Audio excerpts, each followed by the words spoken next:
abuse it. When the question was asked who has experienced sexual abuse in that class, only 2 girls didn't pick up their hands. And at that time, I was 18.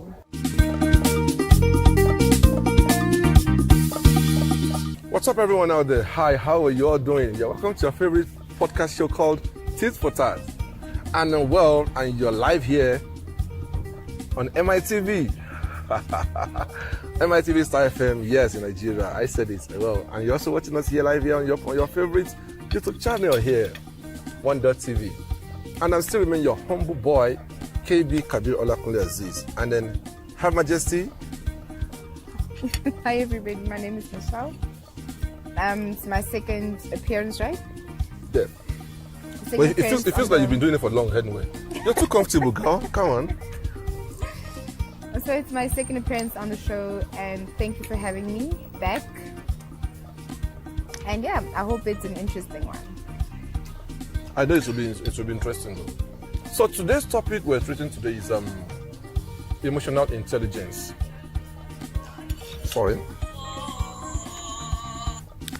Emotional intelligence. So, and emotional intelligence might be in relationships, might be at work, might be with friends, might be everywhere. So that's what we're treating today. Guys, it's really a very deep topic though, so you don't want to miss it. I promise you. The last time we had, where everybody was saying, hey, how can ladies say, yo man, you were trending, girl.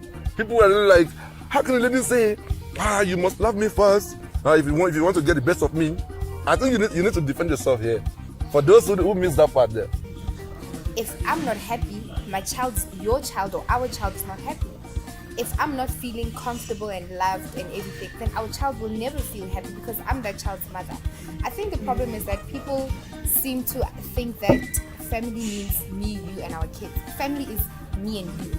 I think you want to eat you raw again. I think just to clarify, right? I think the misunderstanding is that 2 things can't happen at once, right? Just because I say you must love me first does not necessarily mean that don't love my children as well, right? 2 things can happen at once. And I think the biggest problem, one of the problems that we face as a society, is that we fail to see the duality of life, that it doesn't have to just be one thing or the other, right? You don't have to choose your children over me, right? Excuse me, you don't have to choose me over your children. I feel like it always has 2 things can be possible at once. You can still choose me, you can still love me, you can still love me more than my children, but still love my children as well. Because again, it's 2 different types of loves. The love that you have for your partner and the love that you have for your children. It's 2 different loves. So it's very unfair to compare, right? And what I was doing, I was not comparing. I was just merely stating, again, it's my personal opinion. It's not factual, it's not studied, it's not proven. It's my personal opinion, right? That, as partners, you have to value your relationship, and also you have to value your relationship a lot, right, over that of your children, because the one with your children comes naturally, but the relationship with your partner does not. But that's not saying do not value your relationship with your children at all. It just simply means you have to be aware of the fact that it takes 2 different energies to be in those relationships. Not necessarily a thing of, love me and don't love my children, or I'm competing with my children. It's just merely. Do you know the way that thing came across though? It came across as though as if you were like, no, I come first before the child. Duh. And look, and every African person will be like, who in their right senses will say they come before the child? Everybody will want their children to do way better than they do in life. Yes, but wanting your children to do better in life is not saying that you should value. I don't think value is the correct word. Wanting your kids to do better in life does not necessarily mean that they become the end all and be all. You understand? Because remember, for your kids to do better in life, your personal relationship with your partner has to do good. If you and I are fighting every day, if you and I are arguing every day, if you and I have resentment towards each other, if you and I don't know how to communicate, first of all, you are teaching your children all that toxic behavior as normal behavior. You have kids who grow up and, don't know how to communicate, don't know how to acknowledge and honor their feelings. They don't know what what a healthy relationship looks like, right? Already you are taking away from the quality of life that you want to provide for your kids. So if you can make sure that our relationship is fine, right, as a couple, that you and I are happy, we know how to communicate, we know how to show each other love, we know how to prioritize each other, we essentially teach our kids that this is the standard of love, right? And the second part of that is that if you and I are happy, we can focus on being happy parents. Do you understand? But if you and I are not happy, you don't want to come home, I don't want to cook, you don't want to do this, I don't want to do this because you and I are fighting, automatically it becomes a toxic environment for the children to be in. That's why you find a lot of kids, they'll be like, I just wish my mom and dad would separate. I just wish my mom this, or I just wish my mom would leave my dad, or my dad would leave my mom. It's a thing of, So I think for me, it's a thing of understand that, what each relationship brings to you. You cannot compare your relationship with your child with the relationship with your partner. Your child is literally, you have an unconditional love towards your child. But to your partner, it's not unconditional. Because if your partner cheats, you leave them. If your partner beats you, you leave them. If your partner, humiliates you or treats you horribly, you leave them. With your children, it doesn't matter how bad you treat them, they have nowhere to go. Even if they leave you, they still love you as their parent, and vice versa. So that's why I'm saying that as people, we need to understand that your relationship with your kids, that is natural. That is your blood. That is your DNA.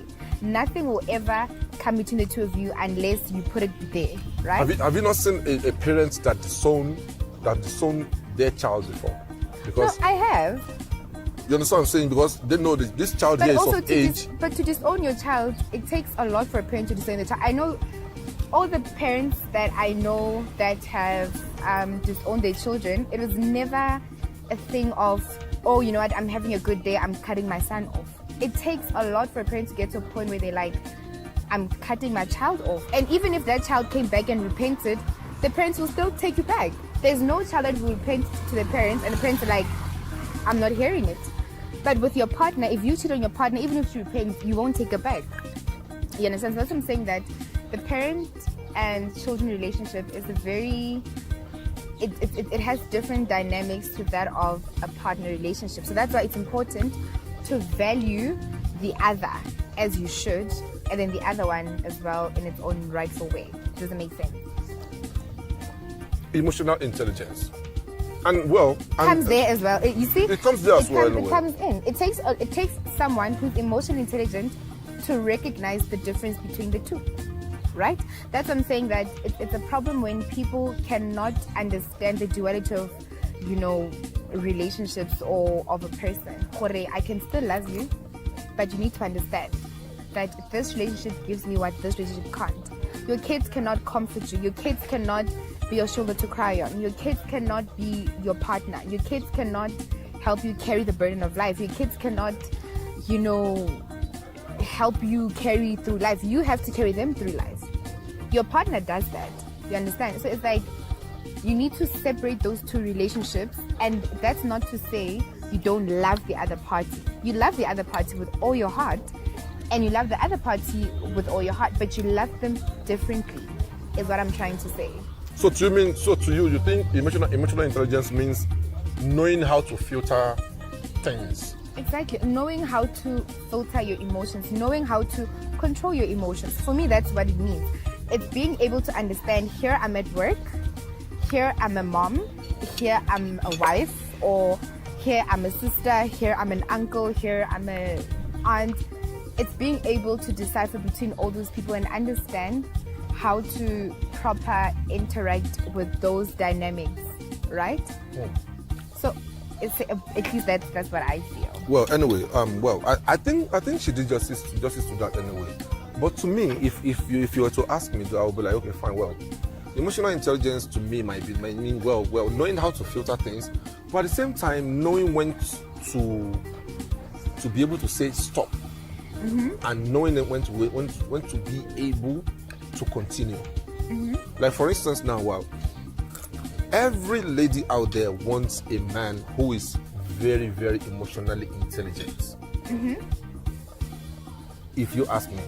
But I will tell you though, they always say that in their mind that, okay, fine, no, I want a man who is emotionally intelligent, who can tolerate me when I'm being silly, who can do this, who can do that, who can do this, who can do that. Yes, everyone knows that. But do you know, everything has its own pros and cons, right? If you want a man who is emotionally intelligent, definitely you should know that that man, there's this thing they call, what's the word again? Self-love. What's that word? Yes, I will say self-love. Everyone loves themselves first before they're able to love someone else. So if you're telling me now, no, I must be able to tolerate you, and there's this quote I saw, and it's very, very, very hilarious though. They say everyone has the right to be stupid, but some people abuse it. We all have our 5 minutes, right to be stupid in life. Yeah. It's normal. But some people abuse it. So now, that time when you were expecting me to tolerate you for anything you do and all that, do you not know that, yes, at that time too, I should be able to also filter things that will be too toxic in my life as well? Because look, you want me to be able to rub your back, you want me to take your nonsense, you want me to know when your hormones are imbalanced and what, then I should also be able to know that, hey, this person here is being too toxic for my mentality, so I should know when to away when the right time comes. So, and that is the part there that not every lady, that only few ladies out there consider. Because you will only be selfish if you're saying, no, you are not a man. If you only comment on everything you see, you're not a man. If you only remember, this person here also has emotional intelligence. He is trying to filter things in his head. That, oh, is this healthy for me, or is this not healthy for me? That time when a man doesn't talk, it looks like, wow, yes, I'm married to the worst fool ever. Then only when it talks, no, this guy is the worst ever. How do you talk? Why should you do this? And I don't think that's fair. We'll only be selfish if we're saying, no, you should be able to tolerate me. I tell you, some girls' parents can't even tolerate them. They'll be like, okay, don't worry, you will get it when you get married. This person you are saying she'll get it when she gets married is going to meet somebody else's child, somebody else's son, whose age gap between him and the lady is not even as much as that one of between the parents and the child. So now, if you who gave birth to this child can't control or can't take some of these stuff from her, so how do you expect a man? This person is not even Jesus. I promise you, it got to a time, they even said Jesus wept. That's the shortest verse in the Bible. Because when he also talked about the whole thing, human beings are doing, he wept like, oh man, I can't handle this anymore. You understand? So now, how do you then expect a guy? Because look, I think it's because, it's because of this generation here, where everybody always say, no, men shouldn't talk. No, you don't have to talk, but you don't have to respond to everything. You don't have to respond to everything. But the man is busy dying. That's why, you when you get to 10 households, you see 7 of them, the husband is dead. So who's left? The woman who's giving the guy high blood pressure every time. So why shouldn't guys talk, for crying out loud? Why? And don't even think it's personal. I might say it's personal because look, we all live in this world together. Okay, well, for one, see, I feel like, I don't know, I think maybe we come from 2 different contexts, you and I. Our socializing, our upbringing, and just, where we kind of figured ourselves out. But fortunately for me, I come from an environment where men are encouraged to talk, where men are encouraged to feel their feelings. Personally, for me, to say it out, right? Yes. Thank you. And that's for me. God bless your environment. I feel like it's very unfair to make it women this and men that and women this and men that, because emotional intelligence it's crucial for everyone to have, right? Toxic behavior is toxic behavior, whether it's from a female, whether it's from a man. Toxic behavior is toxic behavior. For us to chop it down to toxic masculinity or toxic females or slay queens this or this, I feel like it takes away from, it actually takes away from the real problem, which is that people need to, be accountable for their actions. Do you understand? So I feel like it's very unfair for us to even start the conversation with saying, women are this or men are that or women are this, right? And I'm not taking away from the fact that, yes, we do have men who, it's okay, my love. Thank you. Thank you so much. I feel like we can't take away from that, right? We can't take away from the struggles that men face of, men suicide rates and all of that. It is a reality. It is a sad reality. But I think for me, maybe the disconnect comes when, I feel like there are not enough resources geared towards, if you were to use it in that context, that is, there aren't enough resources geared towards teaching men how to, proper articulate themselves or acknowledge their feelings. Let me just help you fix this. The cable is coming out. Oh, thank you. I can't even see that. Yeah. So you get. I feel like there are not enough resources geared towards that, and not only resources, there are not enough present men to help younger men to figure themselves out. I mean, for example, I live in South Africa, right? And anyone who lives in South Africa or anyone who's been in South Africa, right, like for a long time, not just, visit, see the tourist sites and leave. Someone who's actually lived and, interacted with the community in South Africa is that they will tell you the lack of fathers in households, whether the father just decided not to be a dad, whether the father decided all of that. It doesn't matter, but there's a prevalent thing of young boys without fathers. And a young boy needs a father. And also, there's also the thing of the quality of a father you have, right? If you don't have someone in your life to look up to as a young man who teaches you that, listen, as a man, men should cry, right? But at some point, a man should also stand up and be firm and look for a solution. But now, how do you expect a young boy without a father figure to figure it out? The blame is now put on a woman, the woman who has to be a mom and who has to be a dad. She has to provide, she has to nurture, she has so many things that she has to do. At the same time, society expects her to bring up a man who's a man. And this is not to take away again also from single mothers who are doing an amazing job, right? Honestly speaking, anyone who's a single mom, I applaud them. Because for you to take on the responsibility of two parents as a parent, it's literally, for me, it's the best depiction of what miracle work is, because a child is made by two people for a reason, right? It's not just by accident that it takes two to make a child.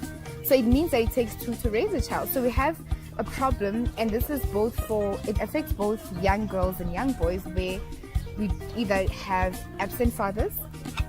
If not absent fathers, we have really rotten fathers, right? I mean, look at the GBV stats, look at the incest stats, look at the rape stats, right? Those are the people that are raising kids. So back to the emotional intelligence thing, if you don't have a proper structure to teach a child how to handle their emotions, it becomes very unfair for you to expect a grown person to know how to handle their emotions, because essentially the neglected child becomes a neglectful parent. Do you understand? So I'm not saying, that's why it takes it back to a thing of, I feel like it's unfair to say a woman who does this and a man who does this. Emotional intelligence is important for everyone to have, right? It's not a thing of women lack it or men lack it. Human beings in general, depending on their circumstances, lack it or they will have it, right? So that's why I feel like if we're going to go down the women are unreasonable and men are this, then let's take it all the way back and let's go to the root of the problem, because it's one thing talking about women who don't have emotional intelligence, let's look at their backgrounds. Let's look at where they come from. Let's look at what they had to work with. If you're going to talk about men who don't know how to cry, men who don't know how to, acknowledge their emotions, look at their households. Was he an only son? Did he have to be a man before his time? Was he shown what it's like to be a man? Or did he just have to firm it up? All his life, you're telling a young boy, your dad is not at home, you have to be the man. Or if you are the dad, you tell your boy, be a man, be a man, be a man, men don't cry. But you expect him as an adult. That's the part I always have problem with. What is this meaning of be a man, be a man, be a man? That thing is a scam. It's a scam that only works in favor of ladies alone. No, I wouldn't say it works in favor of ladies alone. Okay, so if you say be a woman, I mean start shouting.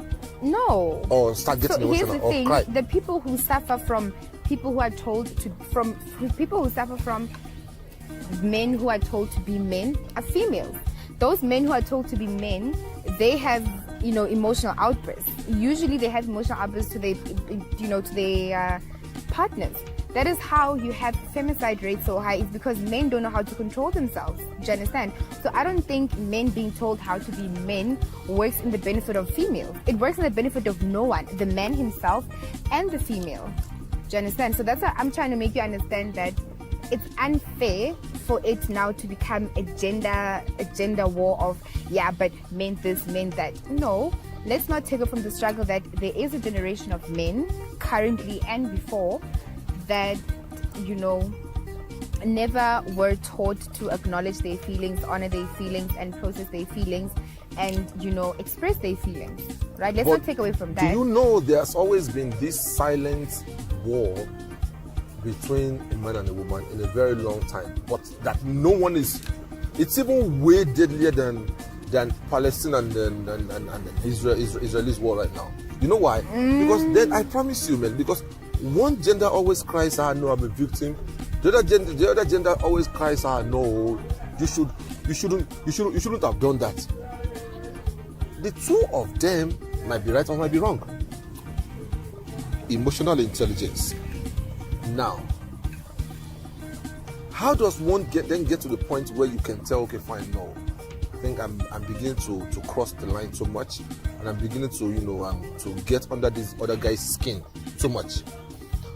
If only we all know that, look, we can be playful when we're joking, it's a different ball game. Mm-hmm. And you said something about one thing that, South African family, it's not only in South Africa, but it's just that, it's a little bit more here.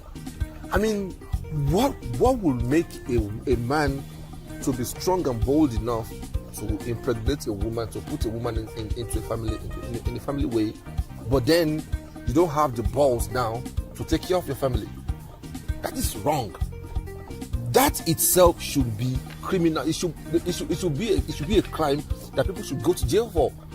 Why would you have energy to impregnate a woman, but you don't have energy to take up the responsibility by staying there and making sure everything works? I think there should be a law in the world that, hey, once you're going to impregnate someone, you're going to be in that child's life for the next 14 years, counting from the day the baby comes into life. 14 years at least. Then after that, then you can go wherever. Everybody will sit tight, because the same law that we are not using for all these nonsense politicians who will come and embezzle our money. And then and then they will still come on another election day again to say, like, "Hi guys, we're sorry, and we didn't steal that money. Just that we just can't really give you guys." Any politician that steals money should be jailed 100 years. If it's 1,000 rand, it should be 1 year for 1,000 rand. So now count how many thousand of rand they steal. If the person dies, they should pick the next of kin. They should pick the next head of the family. So that until they finish that, you will see nobody will steal our money again. The same thing too should go into a wedding too. If you are strong enough to impregnate a woman, then you should be strong enough to be in that child's life for the next 14 years. Minimum. No, not there's nothing about no. I'm going for if you're going for another work, you and the family should go together. It is because of the child this time.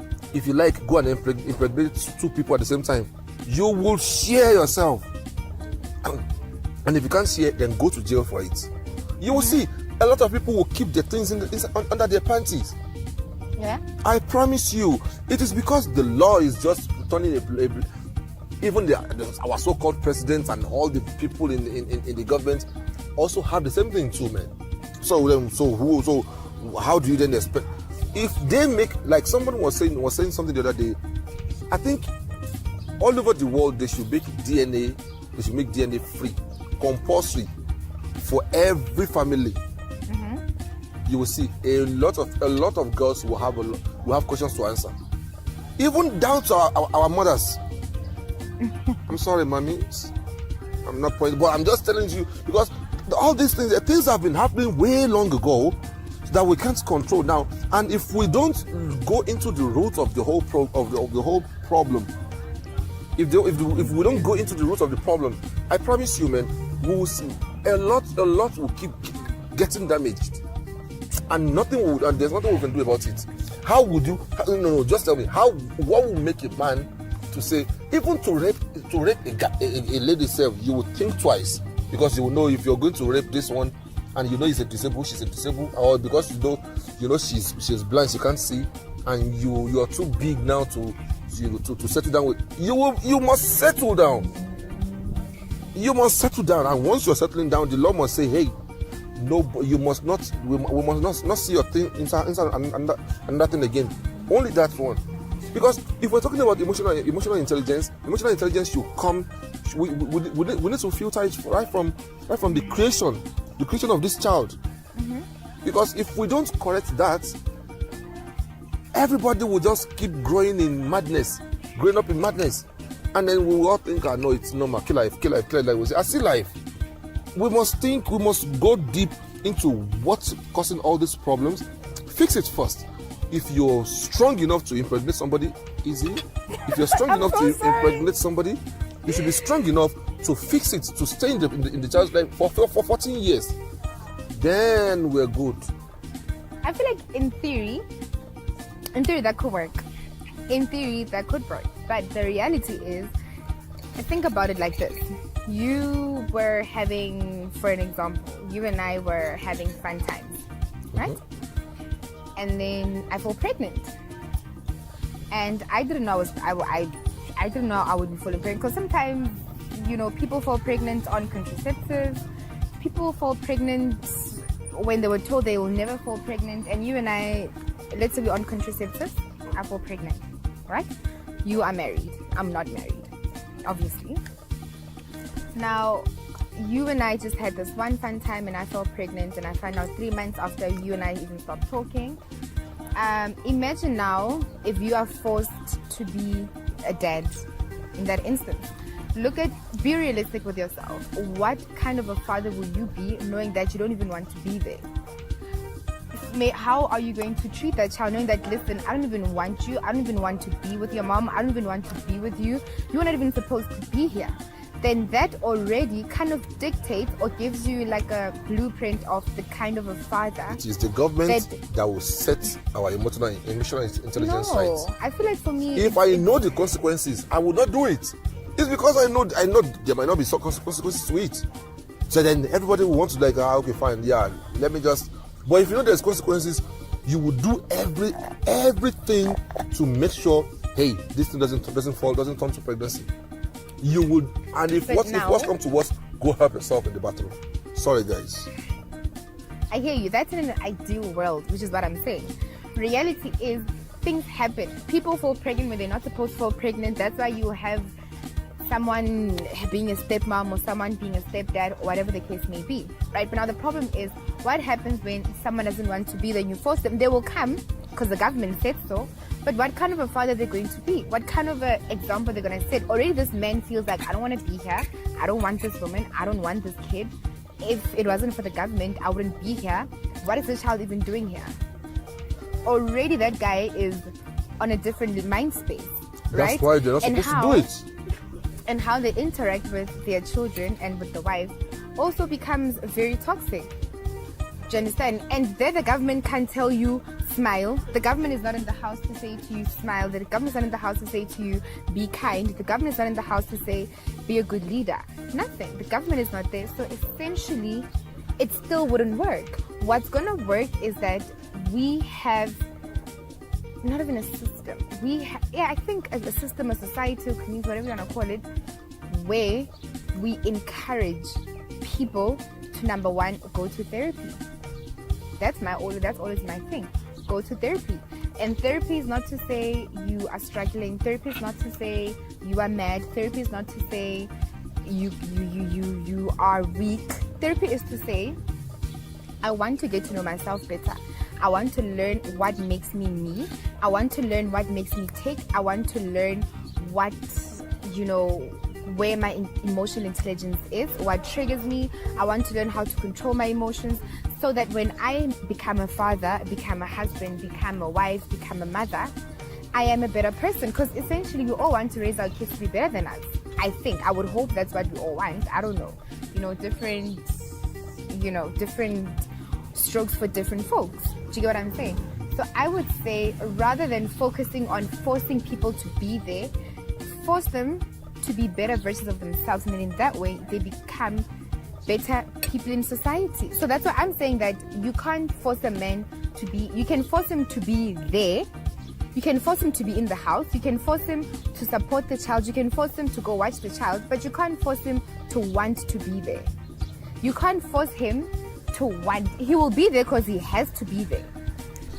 It's so funny and it's so ironic, the way you are on the men's side and I'm on the other side here. No, but it's just the reality. You are not on the female side though, because you're like saying these females are this, they are that, and I'm just trying to make you understand. I think I'm on the female side here because every woman, every mother wants a man, wants their baby daddy in their life. But as a woman, especially when it comes to training, them. But let me tell you this: as a woman, you don't just want a man to be. Don't finish though. Yeah. We should just call the baby. It's gonna be load shedding. Yeah. Well, they're not gonna come. I'm sorry, guys. I've been having problems with this restaurant for a minute, but it's okay. Don't mean to let it get the best of me. So that's emotional intelligence. By the way. So with me, it's a thing of I don't like it being put to women benefit from, men having a low EQ, because women suffer, right? Every woman, as a woman, I can tell you myself, and as a woman who's raised by a single mother, I can tell you that a woman would rather be a single mom than be with a man who is being, who doesn't want to be there. Because a man who doesn't want to be there is much more worse than a man that's not there. No woman wants to deal with a man who doesn't want to be in their life, because it makes your life 10 times worse. Raising a child is not about providing money. It's not about making sure the child goes to school. It's about emotionally being there for the child so that the child can become a better person. Sorry, sister? Do you get what I'm saying? That's what I'm trying to get to. That's why I'm saying that. Sorry. Can I have another one, please? Yes, thank you. That's why I'm trying to emphasize the fact that EQ is important for both sides. Or at least I'm trying to relate to you that it's not fair to say females are benefiting from men with low EQs, or men with low EQs are becoming dragged down by females with low EQs. I don't think it's a gender thing. I just feel like human beings in general, whether you're a female, whether you're a man, having a good EQ is essential. Look, I believe we're both saying the same thing, but in different tone. Let me just put it that way. But all I will tell you is this, right? There are three G's. There are three G's that make this world go normal. God, that is one G. Government, another G. Then gun, another G. I tell you, even the government has to use the power of gun to make sure that yes, this world come to its own senses. How am I saying so is this, right? Look, if the government take everything upon themselves now to say, okay, fine, now we're going to control or correct the next generation to be better or to be way better than we were. It will happen. Why so? When I was in the university, we read this book, 1984 by George Orwell. Yeah, I know. In that book there, right, George Orwell prophesied what was going to happen in 1984. He wrote the book in 1948, right? Mm-hmm. But he titled it 1984. And there's this character there that he named the Big Brother. And I think that's where, you know, they got this concept of Big Brother from. What is that? What does that mean? Is this, right? In that story, right? In that setting, the government is controlling everything. The government controls everything. Like, they put cameras everywhere. They are in your head. They know what you're doing. They've planned everything. And I promise, well, although that can be choking sometimes, but if the government really wants all these things to work here, they'll be the ones to say, okay, fine, yes, you've impregnated your housemate, right? Yeah. And thank God for you, you're not married yet. Boom. You have to you have to marry her. And then the government will also have to set up in developed nations. They do that where they send what's those social workers to come home every fortnight, just to come and check how the child or how everyone is doing at home. I heard but they how do that. Practical is it? My thing with you is that I feel like you need to understand practical. There is ideal and there's also being practical. Ideally, all these things could work, but realistically, how many people are being impregnated out of wedlock? How many government workers will be out there? Like, already we are struggling with simple things. Just even having a freaking card printing machine, a license printing, like that card, we struggle with that. We struggle with the basic things in the whole of Africa. And I'm going to speak in Africa, in the context of Africa, because I'm an African. I can't speak for Europe because I'm not in Europe. I can't speak for South America. I'm African, so I'm going to speak in African context. Our governments fail to maintain the simplest of things. Typical example, we in South Africa. Our government fails to provide electricity to us, something that is so basic. Not that they can't, they just can't be bothered. The system is so dilapidated that we can't even have access to electricity. We're getting to a point now. Thank you so much, my love. Thank you. Thank you. Thank you so much. So my thing is, right, ideally, it's gonna work. Ideally, it's perfect. But we are already struggling. It's not gonna happen. What is realistic? Because my thing is, it's all good and well we speak in, if only, if we could. It's all good and well, but the reality is it's never gonna happen, at least not in our lifetime. Maybe in your kids' lifetime, because, I don't have kids yet. Maybe when I have kids in their lifetime. But my thing is, realistically, it's not gonna happen. We fail to have a functioning border system.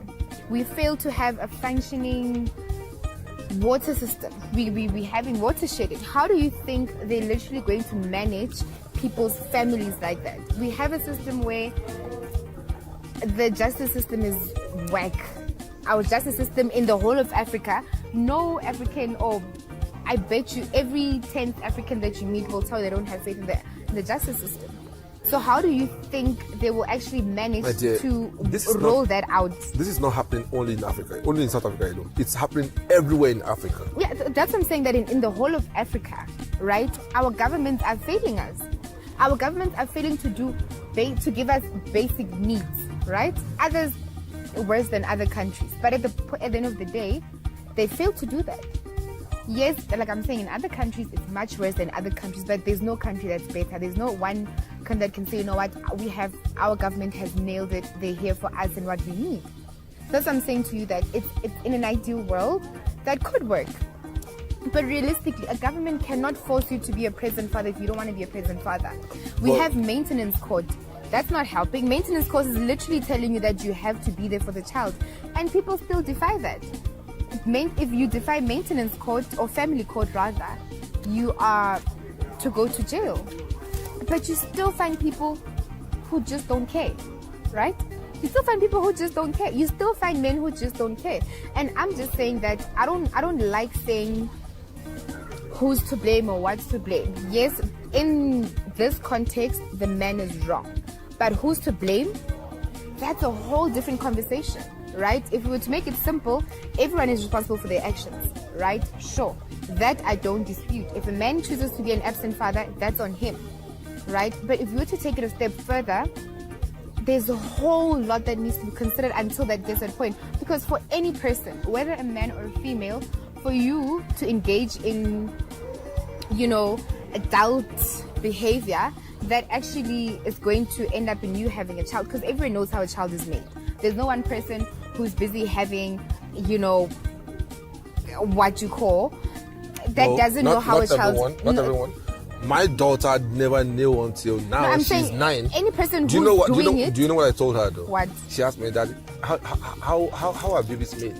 I said, do you know what? We went to ShopRite and we went to buy pills. We said we need pills for a girl child that is black. Well, fortunately for us then, that was not too expensive, so we were able to afford it. Mm-hmm. Then boom, that's how we had you. She was like, oh, I said yes. And then they will ask you some questions. Only mothers will have to swallow it. So that's why the tummy grow. She carried that since 2 years till she was 9. Until I saw that, okay, fine, this girl was beginning to have another misconception. Okay, then I had to open her up and say, okay, girl, this is how it's done for real. Yeah, because I see now. But now that's why I'm saying to you that there is no person who is not a virgin currently that does not know how a child is made. Everyone that is unless you're being molested or unless you're being, raped, then that's a different context. But if you are consensually making love to another person, you know how a baby's made, right? So for you to even be in a position where you know you're not emotionally, financially, and mentally in a state to have a child, yet you participate in behaviors that will make you have a child, then you end up having a child, and then you feel like it's overwhelming, you're not going to be in the child's life. Already for me, that tells me that you yourself, it's not a matter of EQ or IQ, whatever. It tells me that you yourself, you are a messed up person. And by messed up, I don't mean it in a derogatory way. I don't mean messed up in a derogatory way. I mean messed up in a sense that your values are misaligned. I'm yet to deduce, or I'm yet to know where you stand right now, girl. Because in terms of what? In terms of this, I don't know what your argument is all about now. Because look, are you saying it is not normal for a man to be in a child's life, or it is? We can only force it, but it's not doable. Wait, my argument is right. Because I know my mentality. Yours. So when are you making it a personal thing of your mentality? I'm talking about in general. When you look at people holistically, right? You can force a man to be in a child's life, but you can't force a man to be a father. But why? How do you impregnate somebody and then you don't want to do it? Then why not just go and you should ask the men watch some adult movies? That. Because the thing is this. In as much as you feel like okay, let me explain to you like this. I'm trying to make sense of it, but I don't know. Your value systems, right? Your value systems, your belief systems, and your principles, right? You cannot make it make sense for yourself. But the reality is, we live in a world where it's happening. I can't answer because I'm not an absent father. And then that's why things like these. This part. Okay. Sorry, let me finish this part. That's why I'm saying to you that government can force a man to be in a child's life. They can force you to pay maintenance. They can force you to spend a weekend with the child, but they can never force a man to be a father if he doesn't want to be a father. They can do better if they want to. They can try. But you cannot force him to do better. He has to, in his head, want to do better. You can get a man who takes the child out to McDonald's. He sits there, the child plays, they eat. After they eat, take the child home, and he's done. He should be in the prison then. He should be in the prison. If he knows he's not going to do that, it's not easy for him. Realistically, my conversation with you is you need to understand there's a difference between reality and an ideal world. Do you get what I'm saying? There is a huge difference between the two. And unfortunately, in the world that we live in, men cannot be forced to be fathers. And every woman, I say this with experience and because I'm a woman and I've grown up in that environment. Even if you be a bad every father, woman wants still to be there. wants to have a man that wants to actually be a father to their child, because nothing is as traumatic for a woman, and I've seen this myself. There's nothing as traumatic for a woman who has to compensate for what a father who doesn't want, what a man who doesn't want to be a father has to be. Your child will be there saying to you, "Oh, mommy, did you tell my dad that I got 5 distinctions?" How do you tell your child that your father doesn't care? He just pays your school fees. He just pays your school fees because he has to pay your school fees. Doesn't want to go to jail. And that's the reality. Many women have to pick up from what men who are forced to be in their kids' lives have to do. And for when it doesn't make sense, I get that. But the reality is that's what women are facing. You find kids who want to go spend time with their fathers and their whatevers, and the mom is stuck with having to explain to the child that you can't do it because your dad doesn't care. Your dad just doesn't care. Your dad is only here because he has to be here. He comes every weekend because the court says if you don't go every weekend to see this child, you're going to jail. He doesn't want to go to jail, so that's why he's here. Imagine if... And now as a woman, you'd rather, and I promise you this, for all the females, if they are there, for all the females who have faced the situations or have friends who face the situations, please just say something, because it feels like he's not getting it, right?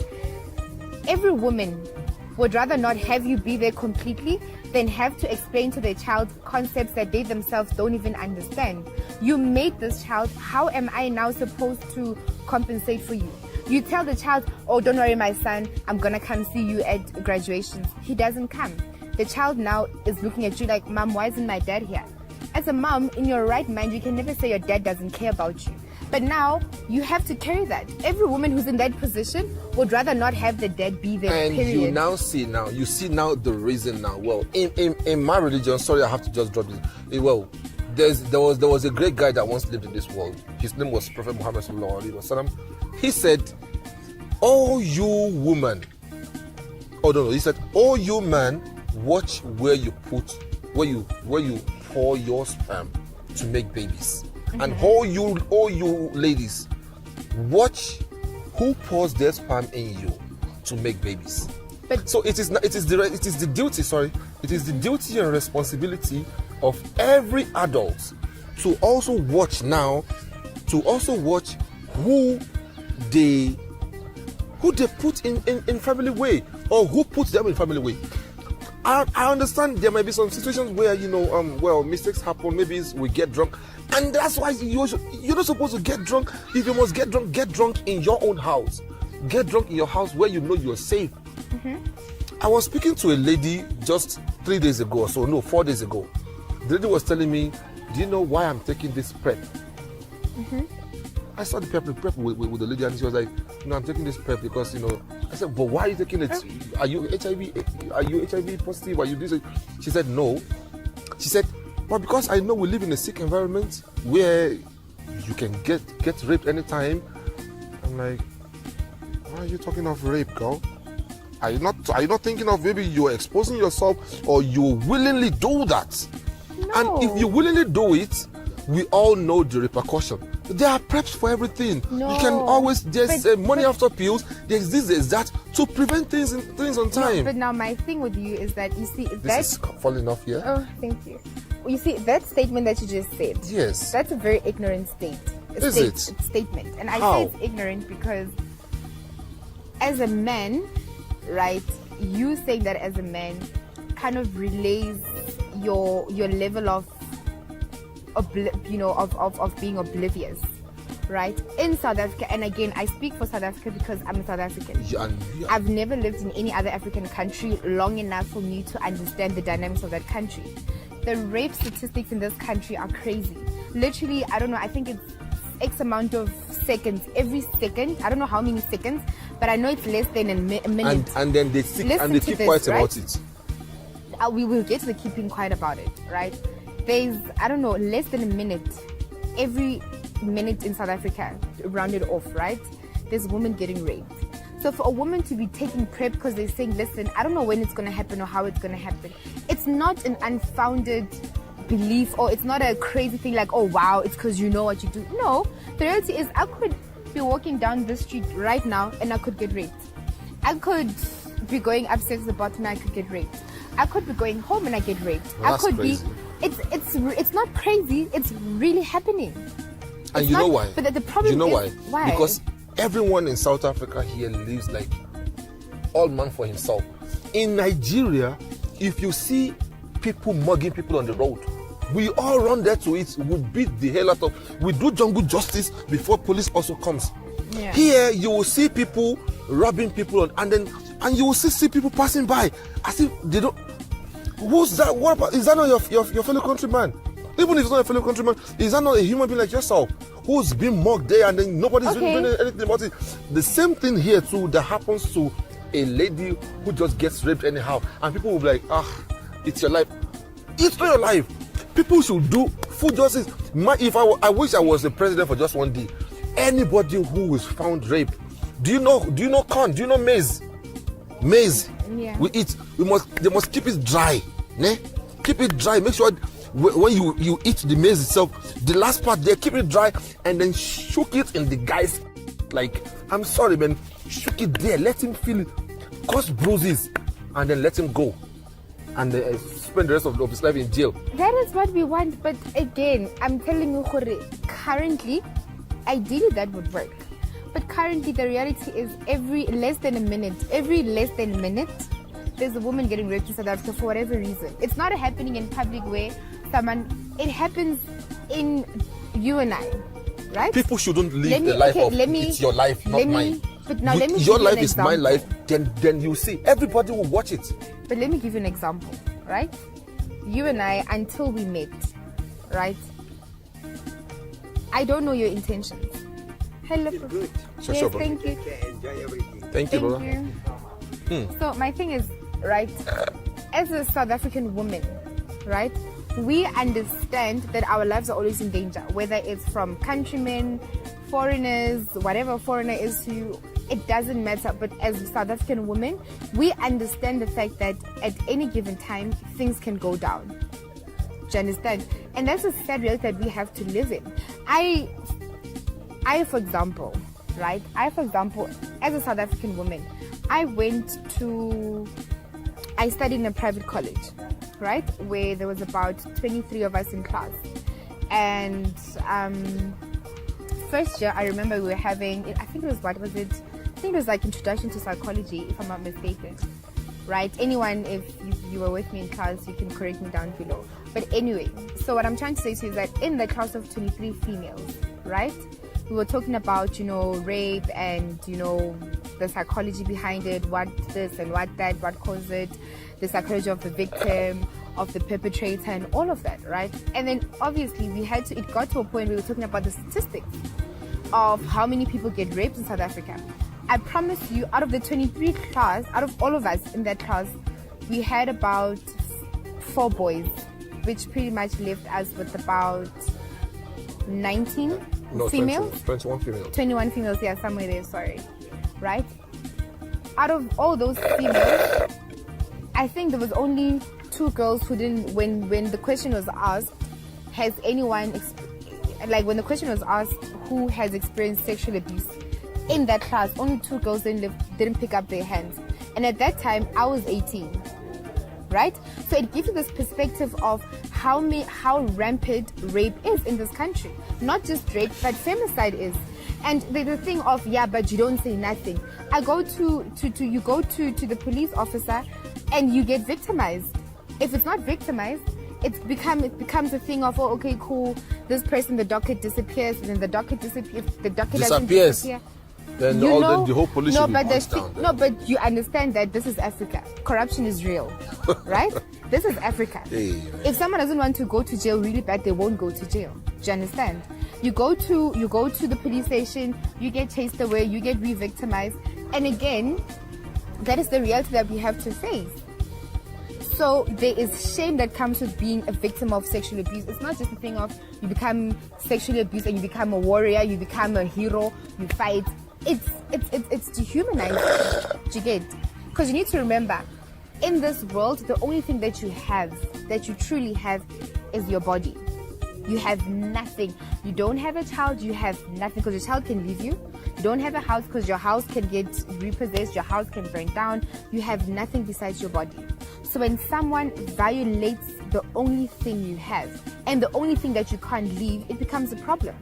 It's like if someone comes into your house and robs you off of everything and beats your woman up and does all of that, it becomes difficult for you to continue living in that house because every time you walk in, you get flashbacks. But now this is my body. Every time I open my eyes and I walk into my body or I wake up into my body, I become traumatized.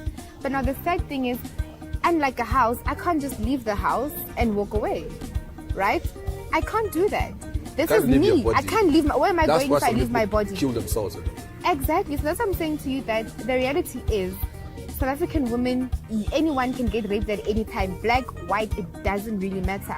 Whether you are in a suburb, whether you're in location, it doesn't matter, right? And again, I'm not saying it's not happening in other African countries. I'm only speaking on my country. Especially in Nigeria too. It does happen. That's what I'm saying. That I'm speaking in context of South Africa because I'm a South African. Do you understand? So that's why I'm speaking in this context, sorry, because I don't know any other context. That's what I'm saying to you, that you meeting a female who says that, it's because we know the justice system. We know how the world works here. We know the corruption. We know the harassment. We know the abuse. We know the shame. People will ask you questions, what were you wearing? What does it matter what I'm wearing? People ask you the question, were you drunk? What does it matter if I'm drunk? Please. Yes, please. Thank you. Let's try and come and have one here. Thank you. Thank you so much. Thank you. So you get what I'm saying? So what I'm trying to make you understand is that in South Africa, it's for someone to say I'm taking PrEP because I don't know what's going to happen to me. It's not a crazy decision, because realistically, if every minute there's a woman getting raped in South Africa, how sure are you it's not going to happen to you? If you had to ask every female that you came across, and if you could, I would even dare you to do that. Well, now it's clear to me now. And ask females, have you ever been sexually abused in any sense of the word? They'll say yes. But again, where do you go? Should I shock you? Should I shock you? Me. Now, do you know, while I was in the university, right, and I promise you, I'm telling you a real life story. There was this girlfriend of mine who I was dating then. And she was like, do you know, if a girl comes to your house and then she says, no, I'm not interested. No, she's interested. She came to your house because she wanted it for real, right? And then they just want to prove difficulty a little bit, so then you can just force yourself, and then they like it like that. So then, what is now that thin line between consensual sex and rape?